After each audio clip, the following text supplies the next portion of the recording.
बिस्मिल्लाहिर्रहमानिर्रहीम। बच्चे, पिछले लेक्चर सबक खुतबा हिज्जतुल विदा या हज्जतुल विदा दोनों तरह से आप लोग पढ़ सकते हैं। उस सबक में आप लोगों ने पढ़ा था कि हुज़ूर सल्लल्लाहु अलैहि वसल्लम और तकरीबन 1 लाख मुसलमान हुज़ूर सल्लल्लाहु अलैहि वसल्लम के साथ हज अदा करने मक्का मुअज़्ज़मा गए थे। ये हज आप सल्लल्लाहु अलैहि वसल्लम ने 10 हिजरी के आखिरी महीने में अदा किया था। आज के लेक्चर में आप लोग हज से वापस आने के हालात के बारे में पढ़ेंगे। तो आज का हमारा सबक है विसाल। विसाल का मतलब है वफ़ात होना या मुलाकात करना। किससे मुलाकात करना? अल्लाह ताला से मुलाकात करना। बच्चे, चूँकि बंदा वफ़ात होने के बाद ही अल्लाह ताला से मुलाकात कर लेता है, इसलिए वफ़ात होने को विसाल भी कहते हैं। तो आइए शुरू करते हैं सबक विसाल। मक्का मुअज़्ज़मा से वापसी के बाद 26 सफ़र 11 हिजरी बरोज़ दोशंबा रसूल अकरम सल्लल्लाहु अलैहि वसल्लम ने एक लश्कर जिहाद रूम के लिए तैयार फरमाया, जिसमें हज़रत सदीक़ अकबर रज़ियल्लाहु ताला अन्हु, हज़रत उमर फ़ारूक रज़ियल्लाहु ताला अन्हु और अबू उबैदा रज़ियल्लाहु ताला अन्हु जैसे अकाबिर सुहाबा शामिल थे। अकाबिर बड़े सुहाबा शामिल थे। हज अदा करने और मक्का मुअज़्ज़मा से वापस आने के बाद 26 सफ़र जो इस्लामी साल का दूसरा महीना होता है, 26 सफ़र 11 हिजरी बरोज़ दोशंबा मतलब पीर के दिन आप सल्लल्लाहु अलैहि वसल्लम ने रूमियों के मुकाबले के लिए लश्कर कशी का हुक्म दिया।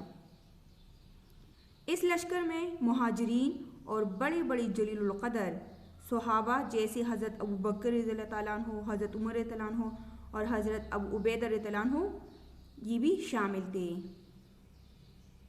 आगे है, इस लश्कर के अमीर हज़रत उसामा रज़ियल्लाहु ताला अन्हु मुक़र्रर हुए और ये आखिरी लश्कर था जिसकी रवानगी का रसूल अकरम सल्लल्लाहु अलैहि वसल्लम ने खुद इंतज़ाम फरमाया था।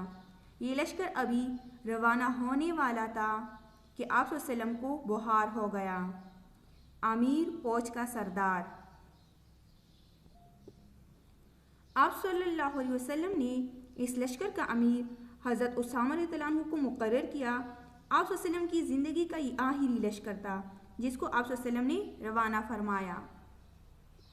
चूँकि इस लश्कर की रवानगी के वक्त हुज़ूर सल्लल्लाहु अलैहि वसल्लम बीमार हुए थे, इसलिए ये लश्कर मदीना से तकरीबन 2 मील के फासले पर एक मुकाम पर रुक गया। आगे हैं 28 सफ़र 11 हिजरी चारशंबा की रात में आप सल्लल्लाहु अलैहि वसल्लम ने कब्रिस्तानी बकी में तशरीफ़ ले जाकर अहले कबूर के लिए दुआए मग़फ़िरत की और फरमाया, ए कब्र वालो, तुम्हें अपना ये हाल और कब्रों का क़ियाम मुबारक हो, क्योंकि अब दुनिया में तारीक फितने टूट पड़े हैं। मग़फ़िरत बख्शिश की दुआ की।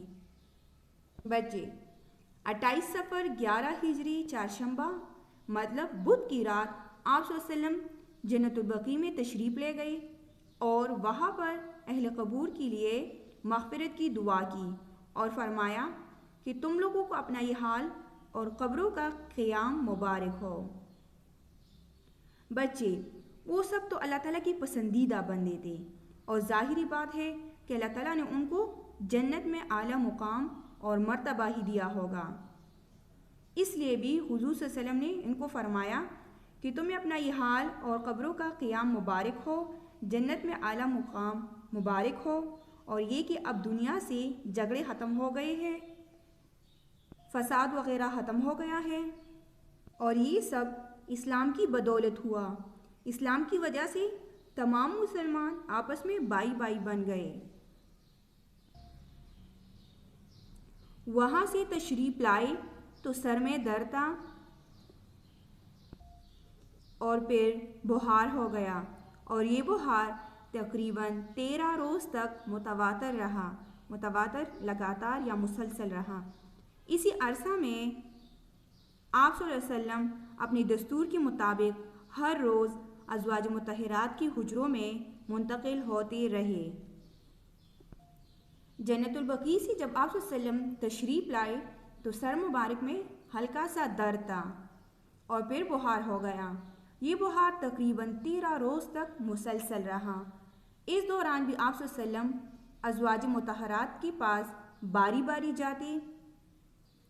بچے، آپ صلی اللہ علیہ وسلم کا یہ طریقہ تھا کہ وہ روزانہ عصر کی نماز کے بعد ازواج مطہرات کے پاس جاتے اور تھوڑا تھوڑا وقت گزارتے ان کے پاس۔ بچے، یہ تو خیریت معلوم کرنے کے لیے جاتے، پھر عشاء کی نماز پڑھ کر ازواج مطہرات میں سے جس کی باری ہوتی وہاں پر رات گزارتے۔ یہ آپ صلی اللہ علیہ وسلم کا معمول تھا۔ پھر جب آپ صلی اللہ علیہ وسلم بیمار ہوئے تب بھی اس معمول کو برقرار رکھا۔ پھر جب آپ صلی اللہ علیہ وسلم کا مرض شدید ہو گیا تو ازواج مطہرات سے اجازت لی کہ ایام مرض میں حضرت عائشہ رضی اللہ تعالیٰ عنہ کے گھر میں رہے۔ سب نے اجازت دے دی۔ بچے، پھر جب بیماری اور بھی زیادہ بڑھ گئی تو آپ صلی اللہ علیہ وسلم نے تمام ازواج مطہرات سے اس بات کی اجازت لی کہ آپ صلی اللہ علیہ وسلم بیماری کی باقی ماندہ دن حضرت عائشہ رضی اللہ تعالیٰ عنہ کے حجرے میں گزارنا چاہتے ہیں، تو سب نے خوشی سے اجازت دے دی۔ آگے ہے، رفتہ رفتہ مرض اتنا بڑھ گیا کہ آپ صلی اللہ علیہ وسلم مسجد تک بھی تشریف نہ لا سکے، تو ارشاد فرمایا کہ صدیق اکبر رضی اللہ تعالیٰ عنہ سے کہو نماز پڑھائے۔ حضرت ابوبکر صدیق رضی اللہ تعالیٰ عنہ نے تقریباً 17 نمازیں پڑھائی۔ آپ صلی اللہ علیہ وسلم بیمار تھے، لیکن جب طبیعت ذرا بھی بہتر ہوتی تو آپ صلی اللہ علیہ وسلم نماز پڑھنے کے لیے خود مسجد تشریف لاتے اور نماز پڑھاتے، لیکن جب طبیعت زیادہ خراب ہوئی تو آپ صلی اللہ علیہ وسلم نے حضرت ابوبکر رضی اللہ عنہ کو اجازت دی کہ وہ نماز پڑھائے۔ حضرت ابوبکر رضی اللہ عنہ نے تقریباً 17 نمازیں پڑھائی۔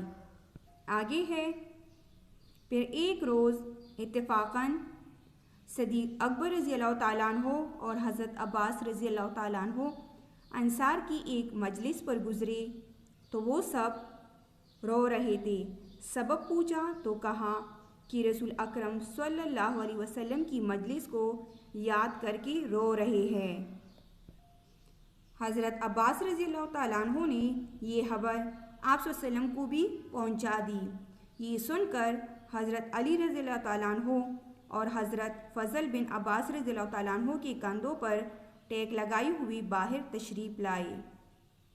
اتفاقاً مطلب اچانک، مجلس مجمع کو کہتے ہیں جہاں بہت زیادہ لوگ جمع ہو، ٹیک سہارا لیے ہوئے، سبب وجہ پوچھی۔ ایک دن حضرت ابوبکر رضی اللہ تعالیٰ عنہ اور حضرت عباس رضی اللہ عنہ انصار کی مجلس پر گزرے۔ مجلس وہ جگہ جہاں پر آدمیوں کا گروہ جمع ہو اس کو مجلس کہتے ہیں۔ تو حضرت ابوبکر رضی اللہ عنہ اور حضرت عباس رضی اللہ عنہ جب ایسی ایک مجلس پر گزرے تو دیکھا کہ سب کے سب رو رہے ہیں۔ انہوں نے وجہ پوچھی تو انصار نے جواب دیا کہ حضور صلی اللہ علیہ وسلم کی مجلس کو یاد کر کے رو رہے ہیں۔ بچے، چونکہ حضور صلی اللہ علیہ وسلم بیمار تھی اس لیے وہ باہر تشریف نہ لاتے، تو انصار نے کہا کہ ہم ان کی مجلس کو یاد کر کے رو رہے ہیں۔ پھر حضرت عباس رضی اللہ عنہ نے یہ خبر حضور صلی اللہ علیہ وسلم کو سنائی، تو حضور صلی اللہ علیہ وسلم نے یہ سنتی ہی حضرت عباس رضی اللہ عنہ اور حضرت علی رضی اللہ عنہ کے سہارے کے ذریعے باہر تشریف لائے، کاندھوں کے سہارے کے ذریعے باہر تشریف لائے۔ بچے، آج کے لیے اتنا سبق کافی ہے، آپ لوگ اس کی ریڈنگ کریں اور اس کی مشکل الفاظ کی مشق کریں۔